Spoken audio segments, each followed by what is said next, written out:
सुनिए जी, मुझे 1000 रुपये दीजिए। क्यों भाग्यवान, आज तुम्हें अचानक पैसों की जरूरत कब पड़ गई? क्यों जी, आपको नहीं पता मुकेश अंबानी के छोटे बेटे को अनंत अंबानी के शादी है, तो उससे हमारा क्या लेना देना है? अरे आप तो बहुत भोले हो। मैं तो 5000 के साड़ी खरीदूंगी और अनंत अंबानी के शादी में मैं जाऊंगी। अरे भाग्यवान, भोला मैं नहीं, भोला तो तुम हो। उससे लहंगा नहीं, लहंगा कहते हैं। हाँ हाँ, जो भी हो, मुझे तो लहंगा खरीदने जाना है। मुझे तो हेलीकॉप्टर लेने आ रहा है, जल्दी पैसे दो। ठीक है, ले आओ, चले जाओ, लेकिन वहाँ पे कुछ उटपटांग हरकत न करना, वरना खामखा मुझे चुल्लू भर पानी में डुबकी मरना पड़ेगा। अरे पापा, शायद आपको पता नहीं है, ये लहंगा पहन के वहाँ पे नागिन डांस करेगी। तू चुप कर नालायक। मैं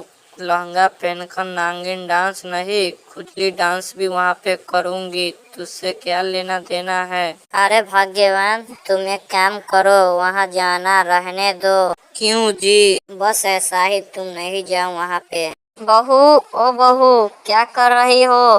कुछ नहीं माँ जी, यूट्यूब पर सास बहू का सीरियल देख रहा हूँ। अरे बहू, दिन भर मोबाइल चलाती रहेगी तो खाना बनाना, बर्तन मांजना, ये सब काम तेरी माँ आके करेगी क्या? देखो माँ जी, मैं कोई आपकी नौकरानी नहीं हूँ जो सर्कस के बंदर के तरह आपकी उंगली पर नाचूंगी। आपको जो भी कहना है मुझसे कहिए। खबरदार, जो मेरे माँ बाप को बोला तो मुझसे बुरा कोई नहीं होगा। अरे बहू, तू घर के काम काज नहीं करेगी तो तुझे मैं नमक लगा के चाटूंगी क्या? मैंने बोल दिया ना, कोई काम नहीं करूँगी। अरे ये कैसी बदतमीज बहू मिली है, कोई काम ढंग से नहीं कर सकती और कुछ बोलो तो खाने को दौड़ जाती है। आने दे मेरे बेटे को, आज तेरी शिकायत करूंगी और मार भी खिलाऊंगी। हाँ, आने दो माँ जी, मुझे भी डर नहीं लगता। अरे देख, आ गया मेरा बेटा। अरे बेटा देख तो, बहू कब से मुझसे बदतमीजी करी जाती है और कुछ काम बोलो तो मुझसे मारने के लिए दौड़ जाती है। क्यों नेहा, तू माँ से बदतमीजी की और इससे झगड़ा कर रही है? आज तुझे मार मार के हड्डी पसली एक कर दूंगा।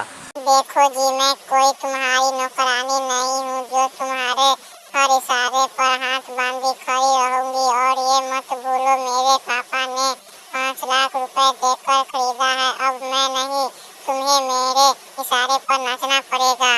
अरे नेहा, तुम भी क्या घर के बातों को उजाड़ रही हो? ओ 5 लाख तो हमने दहेज के रकम लिए थे, और भी दहेज लेना तो गलत बात नहीं है। जी हाँ दोस्तों, लड़की का बाप जितना दहेज देता है उतना लेना गलत बात नहीं है, लेकिन अपनी इच्छा अनुसार दहेज मांगना, लूटना गलत बात है। माँ, ओ माँ, ये लो चाय पी लो। अरे बेटा, मैं बूढ़ी हो गई हूँ और तू मेरा आगे पीछे कब तक काम करता रहेगा? मैं सोचती हूँ कि तेरी शादी करवा देती हूँ। मैं क्या बोलूँ माँ, जैसी आपकी मर्जी। ठीक है बेटा, मैंने एक अमीर घर की लड़की देख रखी है, तेरी उसी के साथ शादी कर देते हैं। बहू अपने साथ खूब दहेज और कैश रुपये भी लाएगी, जिससे हम मालामाल हो सकते हैं। अरे माँ, आपसे क्या छिपाना, मैं भी एक लड़की से प्यार करता हूँ। अरे वाह मेरा बेटा, तुम मुझसे 2 कदम आगे निकला। कौन है वो लड़की? पैसे वाली तो है ना? नहीं माँ, जो हमारे घर के बगल में जो भीख मांगते हैं ना, उनकी ही बेटी है। अरे बेटा, हमारे दिन इतने भी बुरे नहीं है जो हम एक भिखारी की बेटी को अपनी घर की बहू बनाकर ला। अरे माँ, वो भिखारी की बेटी है तो उसे क्या है, तो इंसान ही ना। अमीरी गरीब तो किस्मत की बात है, कब राजा रंग रंग कब राजा बन जाए। देख, मैंने तो साफ साफ बोल दिया है, मैं किसी गरीब को लड़की को अपने घर की बहू नहीं बनाऊंगी। ठीक है माँ, तुम अपनी जिद पर ही रहो, मैं भी अपनी जिद पर ही रहूंगा, लेकिन शादी करूंगा तो उसी लड़की से, वरना मैं कुमारा ही रहूंगा। अरे ये क्या, मेरे माना करने के बावजूद भी तू इस भिखारी की बेटी को अपने घर की बहू बनाकर ले आया। अरे अब नाराजगी छोड़ दो माँ। आओ कीर्ति, हम माँ के पैर छू के आशीर्वाद लेते हैं। आए लागू माँ जी, हम दोनों सदा सुखी रहे, आप ऐसा आशीर्वाद दीजिए। तुम लड़की, तुम मेरे पैर को छूकर फिर न समझ ले, मैं तेको आशीर्वाद दूंगी, तू समझ ले। कभी मैं तुझको बहू के रूप में स्वीकार नहीं करूंगी। कोई बात नहीं माँ जी, मैं किसी कोने में पड़ी रहूंगी। आप आशीर्वाद दे चाहे न दे, लेकिन मैं आपका सेवा करती रहूंगी। अरे आलू भाई, आप इतना उदास क्यों हो? अरे क्या बताऊं प्याज दादा, उस जालिम ने मुझे अपने अदाओं में लूटा है। तो उसको घर वालों को पता चला तो उसने मुझे रात घूंसों से मुझे कूटा है। इसका मतलब तेरी गर्लफ्रेंड से लड़ाई हो गई और तुझे छोड़कर पढ़ाई हो गई। हाँ भाई, वो तो मेरे चांदी के बर्तन से लेकर मेरे मोटरसाइकिल तक चबा गई और कहीं दूसरे के बाहों में जाकर समा गई। अरे भाई, तू उससे जाकर मुलाकात कर और कहीं शांति सी जगह में ले जाकर उससे बात कर। शायद तेरी रूठी हुई गर्लफ्रेंड मान जाए और तेरी फूटी किस्मत जाग जाए। उस बेवफा ने मुझे छोड़ दिया, अब कुछ नहीं बचा मेरे जिंदगानी में। अब तो ऐसा लगता है गई भैंस मेरी पानी में। कार्यवाही शुरू की जाए। जज साहब, मैं लुट गई, बर्बाद हो गई, मैं मुंह दिखाने की लायक भी नहीं रही। और मैंने तो देख लिया ना।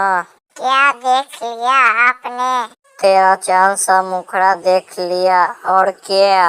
अरे जज साहब, वो तो मैं आपको दिखाने आई हूँ, मतलब आपको मैं बताने आई हूँ। क्या बताने आई हो मुझे? मैं ये बताने आई हूँ कि इस भोले कुत्ते ने मेरी रातों के चैन और दिनों का नींद खींच लिया है ये इसने। अरे मुझे तो ये कुत्ता नहीं, ये तो आदमी दिखाई दे रहा है। खैर छोड़ो, चैन सोने की थी या चांदी की? 1 मिनट जज साहब, वो क्या बताएगी मैं बताऊंगा। आप मुझे 1 मिनट बोलने के तो मौका तो दीजिए। खामोश, तुम जज हो कि मैं जज हूँ? चुपचाप तुम नीचे बैठे रहो। हाँ तो गोभी, तुम बोलो, इस आलू ने क्या कहा है तुमको? अरे जज साहब, मैं निहार रही थी तो इसने मेरी तस्वीर निकाली है। इस बात का तुम्हारे पास कोई सबूत है क्या? तुम ऐसे ही फेंक रही हो बात? सबूत खुद गोली मारिए जज साहब, गांव का बच्चा जानता है, ये लुच्चा लफंगा गांव का बदमाश लड़का है।